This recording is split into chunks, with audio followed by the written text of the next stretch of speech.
दोस्तों नमस्कार, मैं अमरिंदर पटेल। उत्तर प्रदेश की लड़ाई 2027 की धीरे धीरे नजदीक आ रही। बहुत बड़ी अपडेट आपको बता दूं कि अखिलेश यादव जमीनी तौर पर बहुत ही बड़ा एक राजनीतिक संग्राम छेड़ते हुए नजर आ रहे हैं।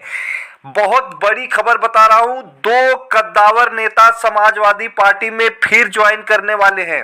जिस तरह से भारत समाजवादी पार्टी ने जो कि दद्दू प्रसाद जाटव जी को जो कि समाजवादी पार्टी में शामिल करा लिया, इसके बाद एक पीडीए का जिस तरह से एक मैसेज गया, जमीन पर एक मैसेज गया कि समाजवादी पार्टी के मुखिया अखिलेश यादव लगातार जो पिछड़ा दलित अल्पसंख्यक समाज की आवाज और उन नेताओं को पार्टी में लेकर आ रहे हैं, तो निश्चित तौर पर कहीं न कहीं जो जमीन पर जो जनता में मैसेज जा रहा है लगातार भयंकर रूप से, वह यह मैसेज जा रहा है कि समाजवादी पार्टी के मुखिया अखिलेश यादव जो कह रहे हैं वो जमीन पर भी करते हुए दिखाई दे रहे हैं। वो वैसे ही नेताओं को साथ लेकर आ रहे हैं जो पीडीए समाज के हों, जिनका जनाधार हो, जो सामाजिक न्याय को मानते हो। इसी बीच दद्दू प्रसाद जो कि के शामिल होने के बाद अब बहुत बड़ी न्यूज आ रही है।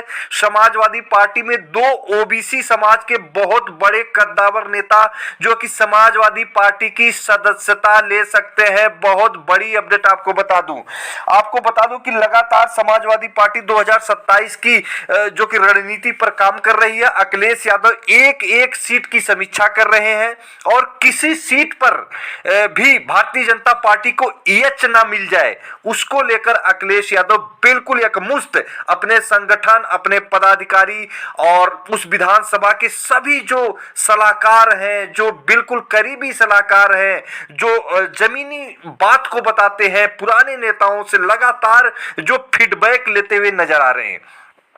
आपको बता दूं कि पूर्वांचल में जो कि जनवादी पार्टी के अध्यक्ष संजय चौहान, बहुत बड़ी अपडेट आपको बता रहा हूं, संजय चौहान अपने पार्टी का विलय समाजवादी पार्टी में कर देंगे बहुत जल्दी। इसी महीने के लास्ट तक बहुत बड़ी खबर आपको बता रहा हूं कि ये कार्रवाई हो जाएगी इस तरह की। आपको बता दूं कि संजय चौहान नोनिया बिरादरी से आते हैं, ओबीसी समाज से। जो पूर्वांचल में चौहान समाज बोला जाता है, वह जो कि नोनिया बिरादरी से आता है, ओबीसी समाज से बहुत अच्छी खासी जो कि एक पॉलिटिक्स अच्छी खासी एक जो कि कहीं ना कहीं उत्तर प्रदेश के पूर्वांचल में जनसंख्या है नोनिया समाज की। तो अब आपको बता दूं कि लगातार अखिलेश यादव के संपर्क में है, लगातार बातचीत चल रही है, संगठन से बातचीत चल रही है। कद्दावर नेता है, चंदौली से इनको 2019 में जो है कि कहीं ना कहीं अखिलेश यादव लोकसभा का चुनाव भी लड़ाए थे। 2022 में समाजवादी पार्टी के साथ में भी थे गठबंधन में, लेकिन अब गठबंधन की पॉलिटिक्स नहीं चल रही। अब पॉलिटिक्स चलेगी पीडीए की, जिसमें सभी को शामिल कर अखिलेश यादव के जो कि पार्टी समाजवादी पार्टी में कद्दावर पूर्वांचल के कद्दावर नेता माने जाते हैं। नोनिया समाज में एक अच्छी खासी इनकी कहीं ना कहीं जो कि पकड़ बताई जाती है।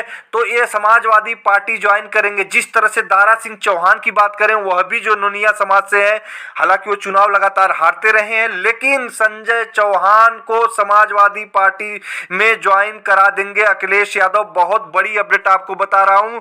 और इसी प्रकार आपको बता दूं कि समाजवादी पार्टी संजय चौहान के बाद जो है अगला जो कि बहुत बड़ा कद्दावर नेता अगर बात करें तो केशव देव मौर्य जो महान दल के संस्थापक है, इनको भी टेक्निकली रूप से समाजवादी पार्टी की सदस्यता दिलाकर और समाजवादी पार्टी के सिंबल से इनको 2027 का चुनाव लड़ाया जाएगा। इस तरह की पूरी रणनीति तैयार कर दी गई है। आपको बता दूं कि अखिलेश यादव पीडीए को लेकर पूरी तरह से संजीदगी से जमीन पर पूरी तरह से पीडीए की ताकत को बिल्कुल भयंकर रूप से मजबूत करके भारतीय जनता पार्टी से 2027 का महायुद्ध लड़ने की तैयारी कर रहे हैं। तो एक तरफ जो पिछड़ा दलित अल्पसंख्यक का एक जो कि अम्ब्रेला रहेगा, दूसरी तरफ भारतीय जनता पार्टी की अगर कोर वोट की बात करें तो ब्राह्मण समाज, बनिया समाज और खासकर राजपूत समाज योगी आदित्यनाथ जी की वजह से आ सकता। तो एक तरफ ये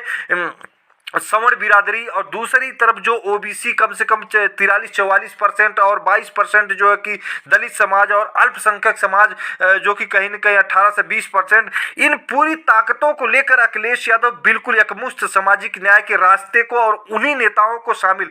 आपको बता दूं कि बहुत बड़ी खबर है कि बहुजन समाज पार्टी के कम से कम 70 ऐसे जमीनी और जमीन पर वर्क करने वाले कार्यकर्ता, नेता, कद्दावर नेता जो अपने अपने कॉन्स्टिट्यूंसी, अपने अपने जो कि क्षेत्र में एक अच्छी पकड़, जमीनी जो कि भयंकर पकड़ रखने वाले नेता हैं, यह सब समाजवादी पार्टी में आ जाएंगे। इस तरह की भी आपको मैं अपडेट बता रहा हूं। तो अखिलेश यादव के सामने भारतीय जनता पार्टी निश्चित तौर पर, अगर धीरे धीरे जैसे जैसे ये 27 नजदीक आता जाएगा, भारतीय जनता पार्टी समाजवादी पार्टी के सामने बौनी नजर, राजनीतिक बौनी नजर साबित होती हुई नजर आएगी। जिस तरह का एक अंदर खाने जो कि रणनीति बनाई गई है समाजवादी पार्टी के द्वारा। तो फिर मिलेंगे अगली वीडियो में नई जानकारी के साथ, तब तक के लिए नमस्कार।